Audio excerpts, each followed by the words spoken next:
Have you ever heard of an empire that built entire cities underground? Welcome. Tonight, as you drift into sleep, let's take a quiet journey together, back to a time and place most have never heard of. Picture a world where cities weren't built with towering walls or crowded streets. No, these cities were hidden, safe and silent, deep beneath the earth. Close your eyes and imagine the Phrygian Empire, a civilization from thousands of years ago, in a land now called Turkey. The Phrygians weren't just farmers or builders. They were dreamers, people who created an entire world below ground, safe from storms and hidden from enemies. Now, let's step into one of these cities, Derinkuyu. Imagine dark tunnels stretching for miles, rooms hidden deep beneath your feet, carved out of soft, silent stone. This wasn't just a shelter. It was a whole other world. Homes, storage rooms, kitchens, even places of worship, all tucked away underground. Why did they do this? What drove an entire empire to build below rather than above? Tonight, let's uncover their secrets, layer by layer. We'll explore the world of the Phrygians, meet a king you may have heard of, and dive deep into the mysteries of Derinkuyu, an ancient, hidden world built by people whose whispers still echo beneath the ground. So, let's take this journey, one gentle breath at a time. Introduction to the Phrygian Empire. Origins. The Phrygians arrive in Anatolia. Imagine traveling back over 3,000 years to around 1200 BCE. This is when the Phrygians first settled in a region called Anatolia, a part of the world we now know as Turkey. Picture a land of hills, rivers, and valleys with wide open spaces and fertile soil. People traveled here from distant lands, and the Phrygians were one of these groups. They may have come from the Balkans, a region farther west, moving slowly, carrying their simple tools, animals, and belongings. They settled in central Anatolia, where they found land perfect for growing crops, raising animals, and building their villages. They weren't a huge empire at first, just a group of people looking for a safe place to call home. Over time, though, they grew stronger and more organized. They built larger villages, traded with neighbors, and began to shape their own culture and way of life. Who were the Phrygians? The Phrygians were different from the people around them. They had their own language, their own beliefs, and their own style of building. Imagine simple homes made of wood and mud, and fields filled with crops like wheat and barley. They loved music, and were known for making special kinds of pottery and textiles. In fact, Phrygian weaving became famous, and people admired their skill in making beautiful, colorful fabrics. Religion was very important to them. They worshipped a goddess named Cybele, known as the Great Mother. She represented nature, animals, and the earth itself. People believed she protected them, and they built shrines and statues to honor her. This strong belief in Cybele shaped their culture, reminding them of their connection to nature and the land.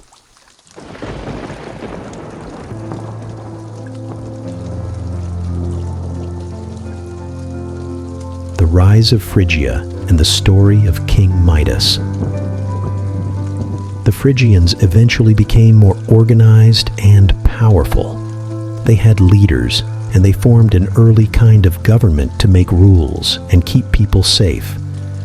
At some point, Phrygia had a king, someone we know today as King Midas. Yes, this is the same Midas from the legend about the Golden Touch, the king who turned everything he touched into gold. But who was the real King Midas? Archaeologists believe that Midas was a wealthy king, not because he had magical powers, but because he was smart with trade. He made connections with other groups and exchanged goods. Imagine markets filled with fabrics, pottery, metals, and food, where people from different lands came to trade. But even as Midas grew rich and powerful, his kingdom faced danger. The Phrygians' land was valuable, and other groups wanted to take it. They faced attacks from a fierce group called the Cimmerians. These attackers caused a lot of destruction, and the Phrygians had to find ways to protect themselves and survive. Why did they go underground? The Phrygians lived in a region with many challenges. They faced harsh winters and hot, dry summers. Building underground may have helped them escape extreme temperatures. Underground spaces stay cool in summer and warm in winter, which makes them perfect for living in tough climates. Then there were the constant threats from invaders. Building cities underground provided a place to hide when enemy forces came close. They could live, work, and survive without needing to come to the surface. They could close off the entrances, and the attackers would have no idea people were just below them, safe and hidden. This idea of an underground world was different from anything else at the time. While other cultures built high walls, towers, and fortresses to protect themselves, the Phrygians may have thought that hiding below ground was safer. This unique approach would lead to the creation of places like Derinkuyu, where entire communities could live secretly below the earth.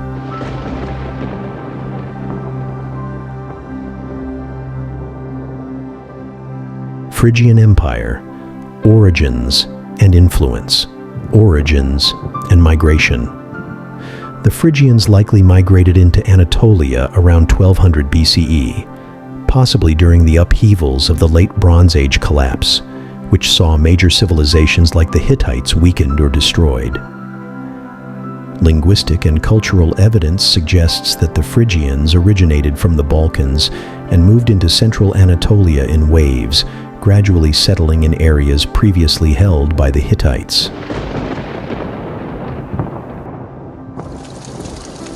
Language and culture. The Phrygian language, though only partially understood, is part of the Indo-European language family and shares similarities with Greek. Some inscriptions have been discovered that reflect their use of a unique script, which evolved over time to adapt to local dialects and influences.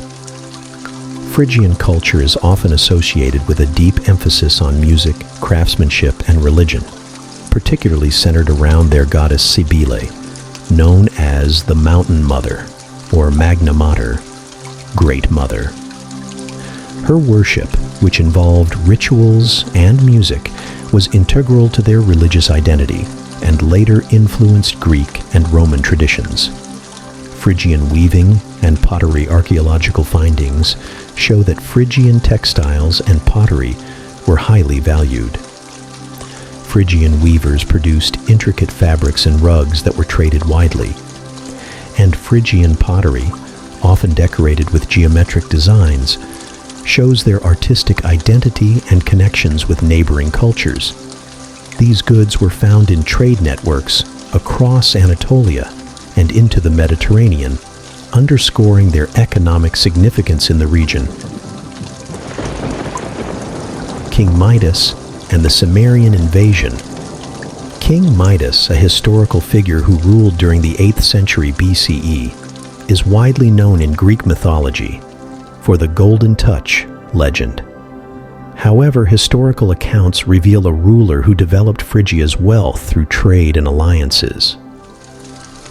His reign was eventually threatened by the Cimmerians, a nomadic group from the north who invaded and devastated parts of Anatolia.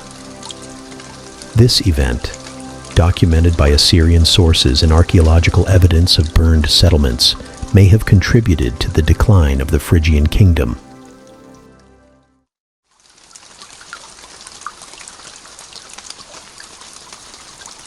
Discovery of Derinkuyu. The underground city of Derinkuyu was discovered in 1963 when a local man, during house renovations, found a hidden room behind a wall. This room led to further passages, eventually revealing one of the largest underground cities in the world. Derinkuyu has since been excavated to reveal approximately 18 levels, although only the top 8 to 10 are accessible. Derinkuyu's complex structure includes multi-level chambers for living, food storage, livestock stables, and areas designated for religious practices. The entire city is ventilated by vertical shafts that descend through the layers, a feat of engineering that maintains breathable air throughout the system. These shafts also function as wells, providing water directly to each level, which would have been crucial for prolonged habitation. Rolling stone doors. One of the most fascinating features of Derinkuyu is the circular stone doors, which could seal off passageways and protect inhabitants from intruders. These massive stones, which can weigh hundreds of kilograms, were designed to be maneuvered from within, allowing residents to block off access in case of attack. Ventilation shafts and wells. The ventilation shafts, reaching up to 55 meters deep, are marvels of ancient engineering. They create airflow essential for supporting life at multiple levels. These shafts also allowed for natural light on the upper levels and access to groundwater, ensuring that people had fresh air and drinking water even during sieges.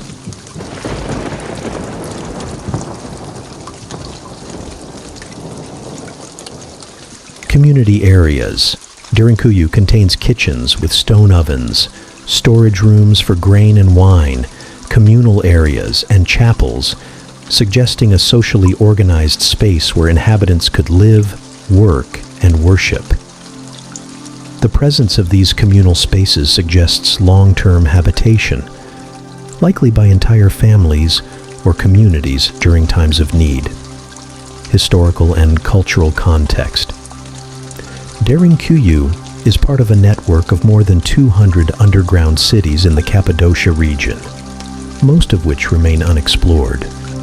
The extensive system of tunnels and rooms suggests that these underground cities were not merely hideouts, but fully equipped shelters built for extended use. Dating and origins of Derinkuyu. The exact date of Derinkuyu's initial construction remains unclear. Some historians suggest it was started by the Phrygians or Hittites, while others argue it was expanded later by early Christian communities fleeing Roman persecution around the 2nd to 4th centuries CE. Radiocarbon dating has been difficult due to the lack of organic material within the rock structures, but stylistic similarities to other Phrygian and Hittite architecture support an early construction date with a later expansion. Most scholars agree that Derinkuyu and similar underground cities were built as defensive refuges against invasions. During the early Christian era, these cities also served as hiding places from Roman authorities and later from Arab invaders. The stable temperatures underground, maintained at approximately 10-15 degrees C, would have been advantageous in the Cappadocian climate, making these cities ideal for both protection and year-round living. Layout and depth. An underground world with up to 18 levels. The city of Derinkuyu is one of the most complex underground settlements discovered to date. Located in Turkey's Cappadocia region, Derinkuyu spans an impressive depth of about 60 meters, 200 feet below the surface, with up to 18 levels documented, although only the top levels are fully excavated and open to the public. Each level is meticulously carved from the soft volcanic rock known as tuff, a type of stone found in Cappadocia formed from volcanic ash deposits. This tuff is durable, but soft enough to be shaped with ancient tools, allowing for the creation of passageways and rooms that could withstand centuries of use.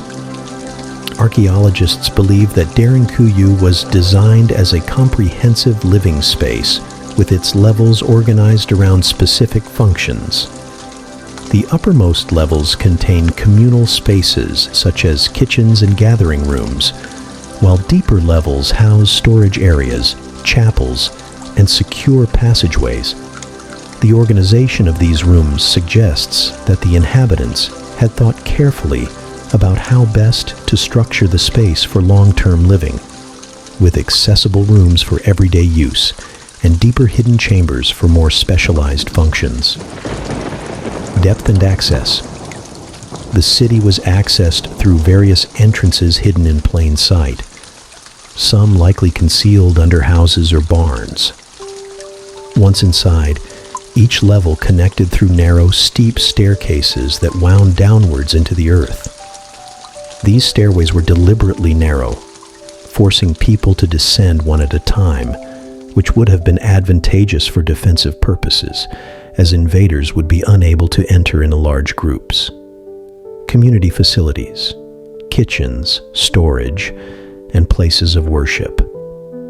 Within Derinkuyu, there were communal spaces necessary for daily life, emphasizing that the city was not just a temporary shelter, but a place where people could live comfortably and sustainably for long periods. Kitchens. The city had designated areas with stone ovens and vents designed to safely expel smoke, allowing residents to cook meals even deep underground.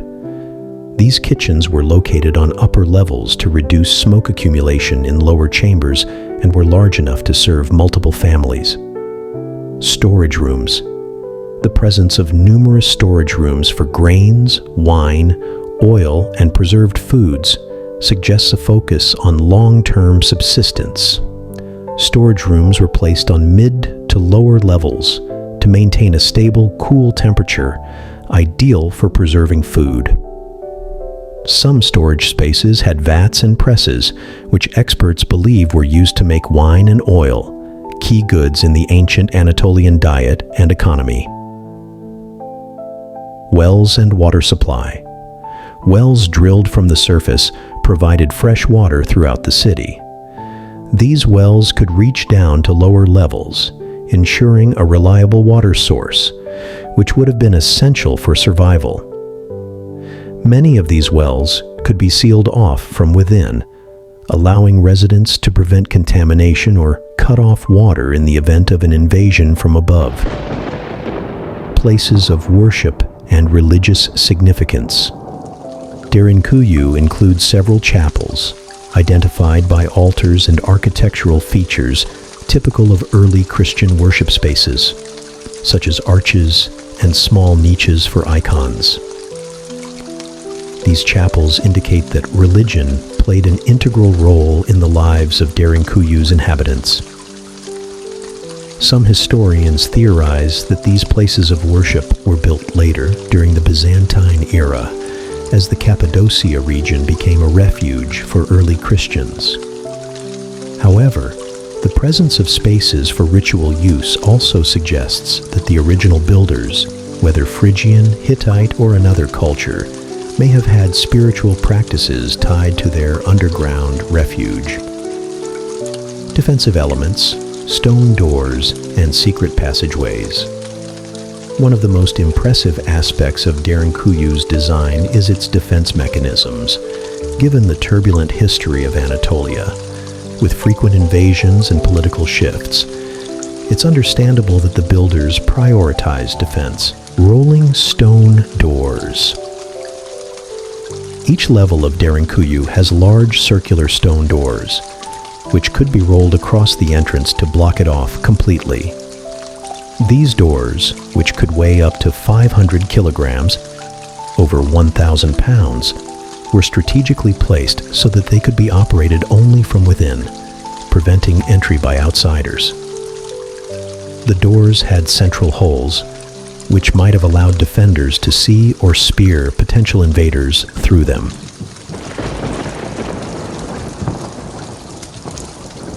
Secret and narrow passages. the narrow twisting corridors served both as structural supports and as a form of crowd control. Any potential invader would be forced to enter in a single line, making it easy for defenders to repel them. Additionally, certain levels were designed with dead-end passages or false rooms, possibly to confuse invaders. These tactics show an advanced understanding of defense, as attackers would have to navigate an unfamiliar and complex maze, all while exposed to possible ambush. Ventilation system, an engineering feat for fresh air. A sophisticated system of ventilation shafts is perhaps Derinkuyu's most remarkable engineering feature. These shafts were essential in maintaining breathable air throughout the city, reaching multiple levels, and designed to circulate fresh air efficiently. Shaft design. The primary shafts are vertical, allowing air to flow naturally through the lower levels, cooling the city and making it livable even at considerable depth.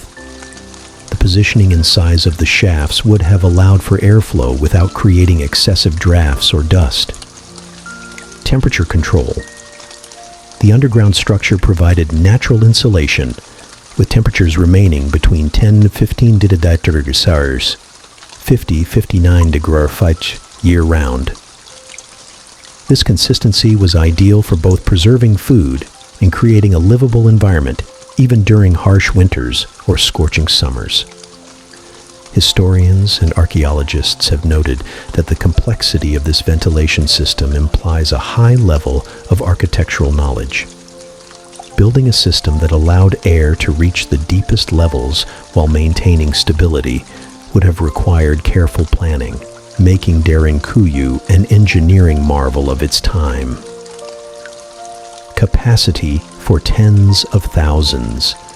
Derinkuyu's scale and the arrangement of its facilities have led researchers to estimate that it could shelter 20,000 people, possibly more. This capacity suggests it wasn't just a temporary refuge for a small group, but potentially an entire community or allied communities during periods of prolonged conflict. The rooms, corridors, and communal facilities reflect the social organization required to manage such a large population in close quarters. Speculations on the original builders.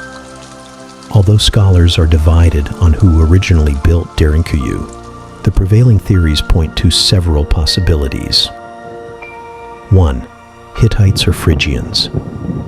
Given the Phrygians' influence in the region around 1200 BCE, it's possible they contributed to the early phases of these underground structures, especially since the technology and engineering align with their known capabilities.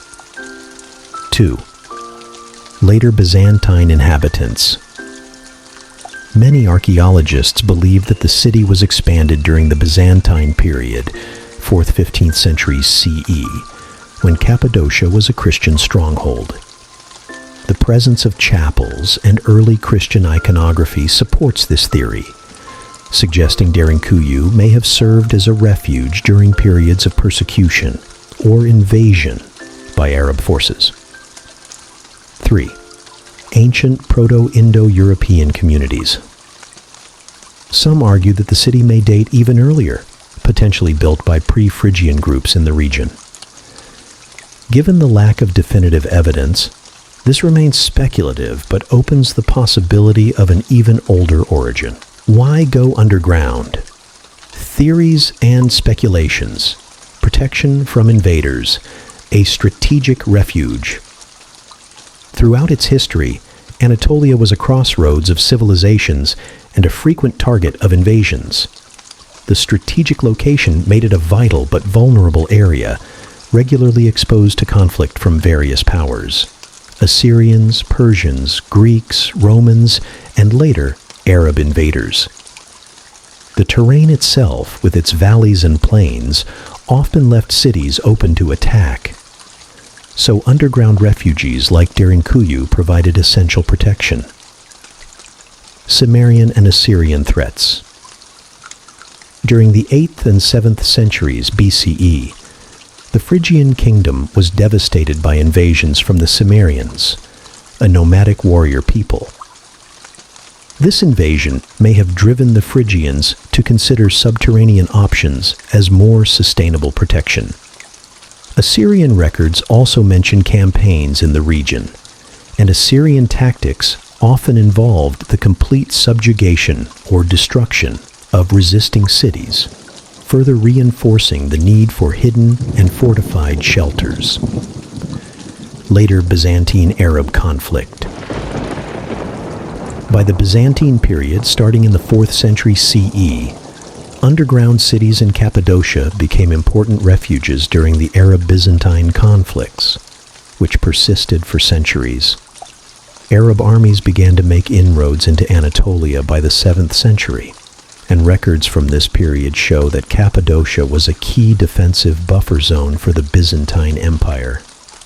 Thus, Derinkuyu and other underground cities may have seen extensive use during this time, providing a sanctuary from raids and sieges that became a near-constant threat. Deep beneath Anatolia lies Derinkuyu, an ancient city of refuge built in silence and unity. In its shadows, people found strength together, hidden but safe. Tonight, remember, even in dark places, unity lights the way. Sleep well.